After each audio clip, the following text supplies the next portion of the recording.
All right, let's get to my next guest of the evening, representing the 502 out in Louisville, Kentucky. I want to let him introduce himself. State your name, man. What's up? It's Audivi. How you doing today, Kenny? I'm good, man. Great to have you on the show. I feel like this interview was bound to happen, um, one way or another, and I'm glad to have you on the show, man. Appreciate you. I know we've had some chats on Facebook on some hip hop artists and some music Yeah, in the past, from King Crooked and Joel Ortiz album and some other artists out there. So we definitely will get into some of that and a little bit later. But we're gonna focus on you first, man. And before we get into the new material that you got on the horizon and the song that you sent me recently, I want to go back to where it all began, man. Uh, what got you into? How did your journey of being a hip hop artist got started? How did it all begin for you? oh, very easily the piano keys. When I was a younger one, all I would do if I wasn't just sitting around playing video games or hanging outside with friends and whatnot was playing piano. And I started off playing like little Zelda themes here and there from video games, Mhm. but slowly but surely started getting really into Dr. Dre, specifically that West Coast kind of sound. And I kind of translated that energy into how I play piano and realized that it just kind of all fell into the place. It all just kind of worked out after that. I kind of grew up around a bunch of other people who also liked it additionally. And for a while, we tried a little group out. We called it Grave Mob. And we did a little bit of a music together, and it kind of just went from there. Yeah.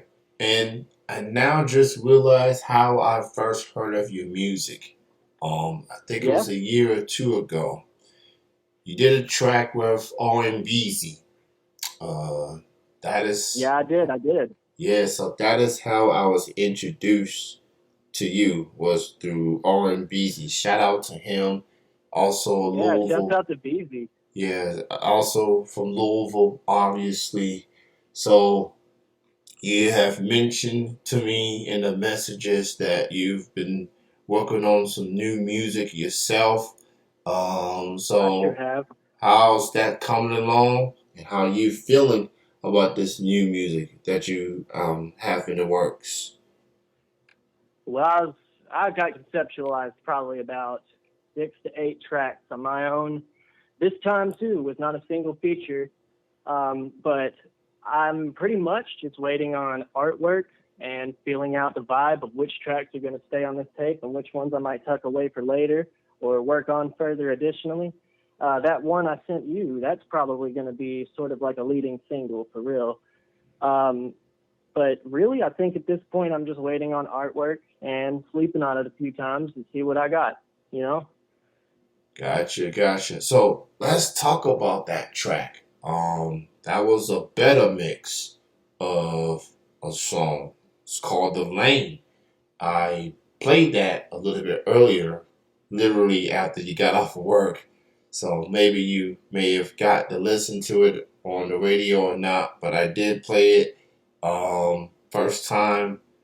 Sometimes I've listened to a song before I play it on the air, and then at times I just play it for the first time on the air just to get that authentic reaction. And Yeah, after hearing the song, I end up liking the track. Um, I like the your approach.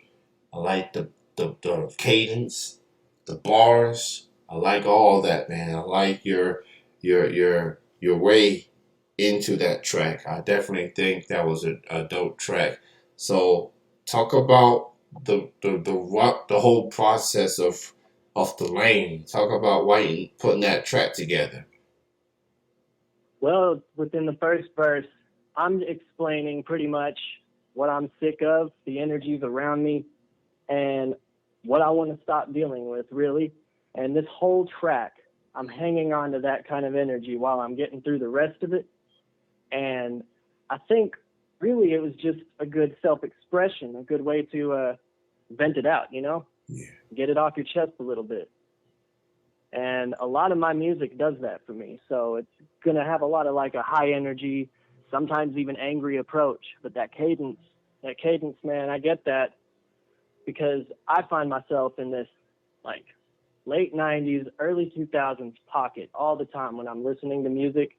If I'm going to pick out something specifically rather than let it play, it's going to be from that era. So I get a lot of those energies and I just start messing around, And that one, that started with the beat. That started with the beat. But then I just started writing to it. And I don't know, I think I might have threw together one of my best songs on that one. Yeah, I definitely think that's definitely gotta be my favorite song from you. From all the songs that I've heard from the platforms up until now. And this song, this in it, that was a better mix. That's not like the official version. You just and I liked it, Yeah, man. That's a dope track. For real, for real. You talk about the I really nine, appreciate it. yeah. You talk about the '90s and the 2000s, being an influence to you, that inspiration of sorts. Uh, so from your perspective as an artist, as an MC, just talk about how much the '90s and the 2000s meant to you, as far as the music, the sound, the expression. What stood out to you the most from those 2 decades as it pertains to you as a listener and as a fellow artist. As a listener, man, I don't know. I think it's just that like a lot of people around that time, which was very pivotal for hip hop, had a lot of stuff to say and a lot to go through. And and I pulled from that a lot of my own self empowerment. So, any one of the oldies that you can think of from that era, from Nas to Eminem and everyone in between, the Mm, energy they had when they said what they said spoke to me. And I don't know why. I thought for a while that there's just nothing better than that. And you slap some piano melodies down like Dre does over yeah, top of that, you just can't get any better. So it's always been a huge inspiration.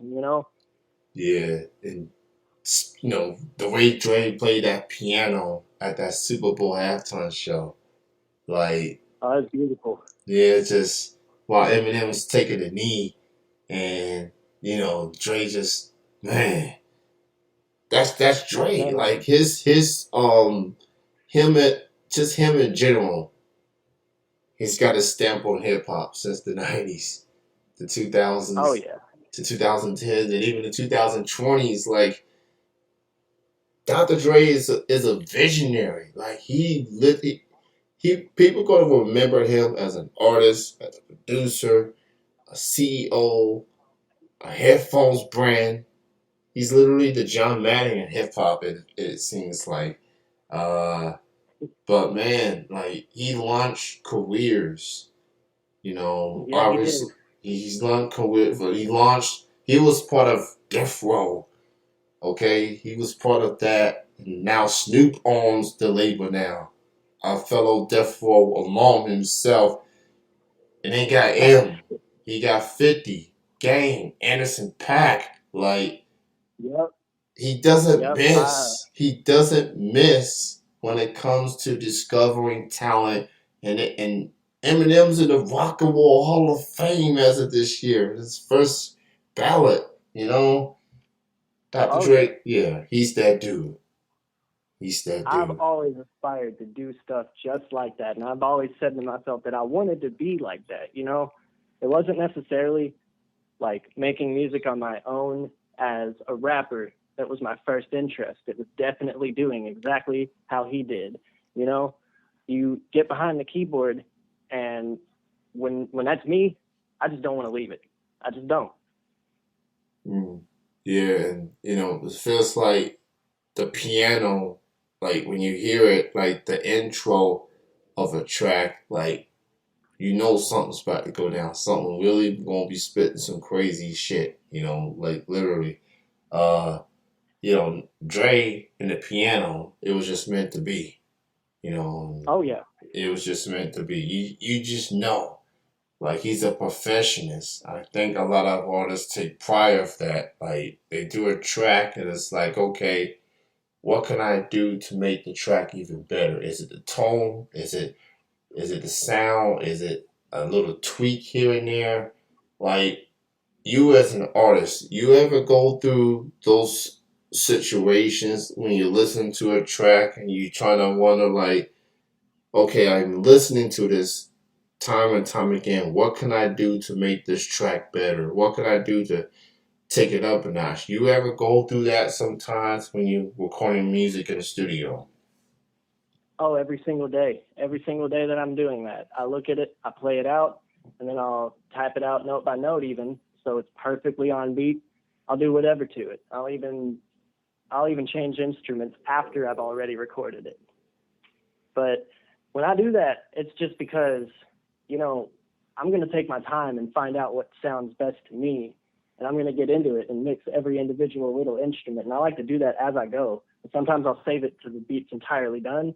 Vocals are already on it and everything. But when I do that, I have a lot more time to figure out why doesn't this hit quite like I want? Why is this a little too quiet, a little too loud? But I don't actually like nitpick it too hard. I get through that kind of process within like 20 or 30 minutes and find it pretty therapeutic. Yeah, absolutely, man. I feel like fans that really listen to the music and really appreciate it, that really give the listen can appreciate what you just said. Because you hear a Yeah. song from an artist and people are like, okay, I want to hear more. But people don't realize the hours and just recording this stuff, just writing it and just finding a beat that can go with that. People don't understand what artists like yourself go through, especially like local independent artists that doesn't have Oh a yeah. big label and whatnot. People don't understand that. Like it takes time. Like it's like one of my favorite artists, Nipsey Hussle, man. It's a marathon with this thing. So, you really, R.I.P. you know, rest in peace to Nip. It takes time to put this music out. And when when Yeah. artists release and people can really appreciate it, you know.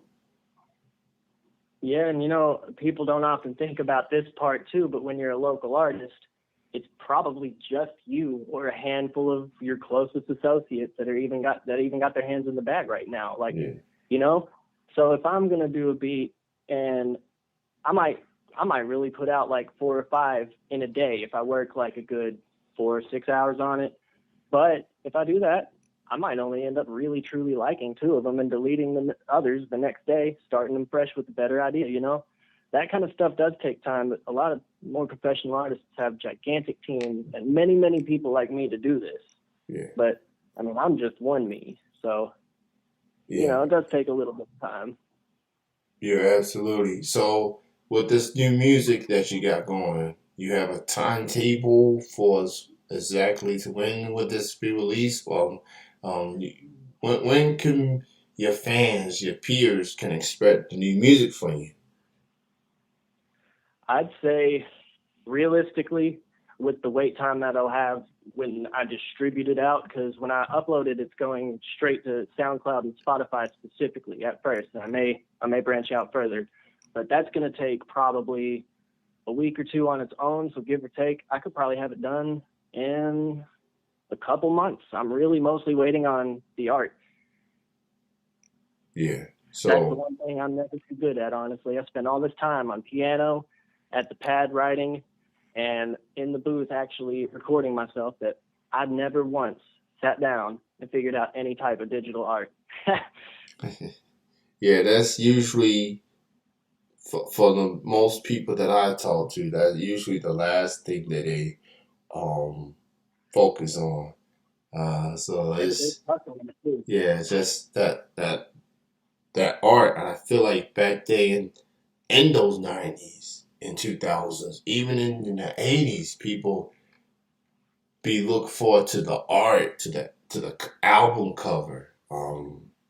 Just like I'm getting this copy, man. That's obviously we're in the digital era, but people still buy CDs out there somewhere. and people Oh like, yeah. just it's just something about buying this album, and it's gonna be in your collection. And 5, 10 years from now, people look back on these albums and be like, man, what a time to be alive. You know what I'm saying? So that resonates. So shout out to the people that still able to put CDs out, man. Even when we're in the streaming area, just not forgiving that part of not just hip hop but music in general. When it comes to local artists, I do what I can to buy music, man, because that's their baby, that's their child, literally. So Oh yeah. that's yeah. Um, there was something else I wanted to discuss with you. Some topics here and there. Um, Obviously, we've had some chats about Joel Ortiz and King Crooked. So there's a lot to digest on their album, The Rise and Fall of Slaughterhouse. Um, That there is. yeah, my takeaway from that project is that there wasn't a lot of quote unquote disses towards Royce and Joe. It was more of them just saying, look, we wanted to get the group back together, but the other half, for some apparent reason, just didn't want to. And you keep hearing Yeah. about this deal, that to get them out of Shady Records and start from scratch elsewhere, different label, getting money, all this stuff. But I guess with Royce and Joe, it was like, okay, Joe was like, I'm doing the podcast thing. I'm done with music entirely. And Right. Royce, and then Royce, on the other hand, it felt like he wasn't going to be on board unless Joe was. I guess for some Yeah. reason, Royce must have thought maybe Joe would change his mind. But Joe was like, no, not, Nah, no. that ship sailed, man. Yeah, It sailed long ago. yeah, But so, even Joe and Eminem have had their fair shots at each other, and yeah, fair is fair. Boys are boys. yeah, They're over it now. yeah, I hope. But I felt like Royce was a little too upset about this whole ordeal, really, because if it's up to Crooked and it's up to Joel, then they should still do it if that's what they want to do. And that's yeah, been my opinion on it the whole time. I don't really get behind the whole beef of the tape. yeah, I respect it though. I do. I respect their opinion on it, but I'm definitely kind of in Crook's corner with this one. yeah. It It's feels music. like the more I think about it, I lean towards Crook and Joel as well. Like, fans has been craving for a Slaughterhouse album. It's been nearly a decade now. Regardless of what people felt about their Shady Records debut album, people wanted to hear more. So that's a Yep. And honestly, testament. in that whole area, that's probably anticipated a lot heavier than even Bad Meets Yeah, Evil coming back. yeah.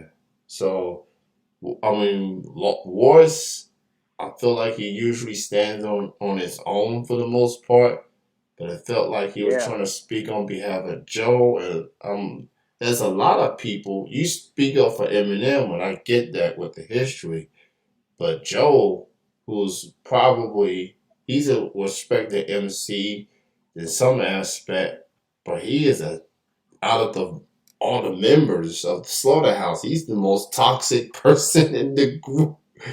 Like, Absolutely. That's undeniable. But yeah, if he can do something to keep himself entertained, happy, yeah, quiet, leave him be. yeah, It's not like, like he's out here trying to be an asshole until he does. yeah.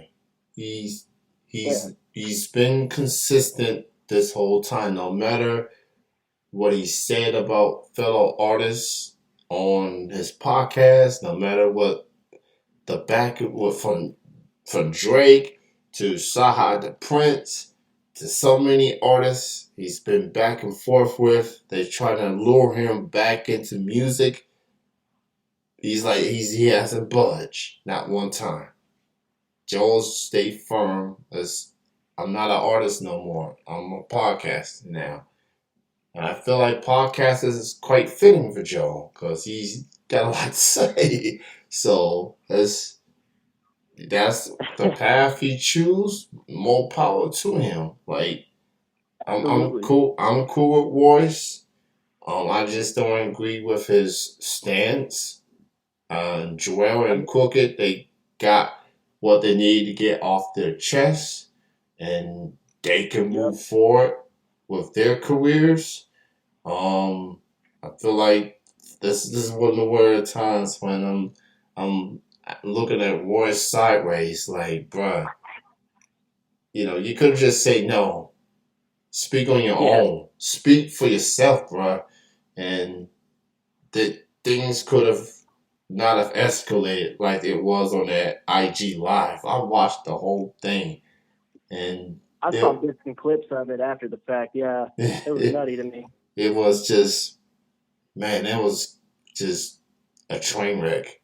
Like, man, we really seen these guys that was in a group going at each other back and forth, and I'm surprised it didn't end a lot sooner. Like, everybody got to speak. There was some yelling involved. And then when you got Joe in there, it got even worse. And then Joe was like, "You think I'm about to go to the club tonight? Like, you think I'm gonna stoop to this low levels size show?" I was like, that was not a good Yeah. idea to have him on there at all. That was bad. Nah. That was I bad. think about this too every now and again, but I feel like I remember Joe Budden saying there is only one rapper or artist, I think he even said, who could even bring him out of retirement. And I'm like, man, man, it definitely wasn't Crooked or Joel then, that's for sure. No, no. Nah, but I still think it could be Royce or Eminem, but Eminem sure definitely threw some shots on that 2017 album, I think. Yeah, I think so. Revival. He threw shots at him. Music to be murdered by as well. I mean, That yeah, that will age like fine wine, I think. Those beats, some of them are really weird, but that yeah, side B added a lot of good stuff. yeah. Much better than the 2017 stuff he did, honestly. Man, it was just, man, like you, Evans was gonna eventually go at him, and he did.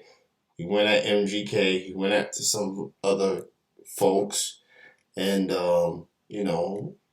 I like Marshall, but he does hold a grudge, and when you Yeah, cross paths with that individual, he will snap at you, regardless of what people feel about the guy. But yeah, that's near nor there.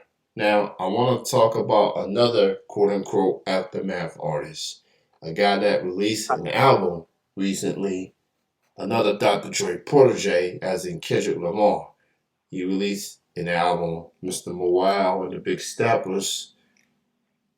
My man. takeaway from that album is that it was definitely overwhelming. Listen, um, as far as the content and him just putting his emotion out on that album, he definitely speak on a variety of things. I feel like Oh yeah, he got a lot off his chest. He didn't diss nobody. He was just speaking for him, speaking about some things he was going through. Like Kendrick is yeah. like, yeah, he's being lyrical, obviously, but he was definitely getting into some things on that project as a father, as a husband, as an artist. Like, this is Yeah. definitely the most personal album he's ever put out, and I think, Oh yeah, he's breaking down kinds of generational curses and things like that up yeah, in it. And one of my favorite things about that album, personally, right now, is that there's not a lot of like car tunes in it, if you know what I mean. Like yeah, it's not like one for the ride. It's really just something you need to sit down, think about, maybe yeah, even read while you're listening to it, what he's actually saying, you know? yeah, And like I really felt that with Auntie Diaries down, like from the rest on, right into the middle of the album, you know? So when it gets into the thick of it. I think that album's gonna grow on people for a while. But I have noticed that like there's not the most like it's kind of balanced, really. It's not negative all the way, but it's not all the way a positive response. Yeah. And I'm just like, what? This is awesome. Yeah, I'm looking at some of the ratings of some of these publications. I'm seeing 4 stars, 5 stars across the Oh, board, and that yeah, rarely happens. Even some of the all-time greats, like and with Kendrick, man, he's that's his final album with TDE, from my understanding. So he's fulfilled his obligation with with them. So whatever he plans to do next, I mean, man, it'll be interesting to see. I'm curious about his future aftermath. Like Dr. Dre's let him be him. He'll contribute early in your career, then he'll let you just you spread your wings out. Like yep. you're on your own. Like you got this. I done all I can Yep. do. like I've got And that's the discovered some eye other he's things. got. Yeah, Yeah, it's the eye he's got because like he'll still see people as unique as somebody like Eminem or Kendrick. He'll do that, and then once the roots are planted, he'll walk away and let them grow, yeah, grow, grow, grow. yeah. Absolutely, man. So, man, I've had you on for nearly a half an hour. But I'm glad to have this chat with you. Me too, And likewise. just check out the new music. Is on the way. He's got some songs taken care of already. As he pointed out, he's just waiting on the artwork, and he'll be good to go. So keep an eye out on the Facebook, on Instagram, and he's coming. He's coming, and Oh, I look forward to hearing more material. And the lane, a song that he got me to play. I appreciate you for letting me playing that. Be on the lookout for that as well. So, great having you on tonight, man. Continue to do you. Continue to work for the culture and represent for Louisville hip hop. And I appreciate your chat and your friendship and fellow hip hop head talk too. I appreciate you allowing that to be on this interview too, man. So thank you for your time. likewise. I appreciate you as well, Kenny. Thank you for your time as well. Absolutely, man. You enjoy your night. Enjoy the rest of your weekend, man. Yeah, you too. All right, bye bye.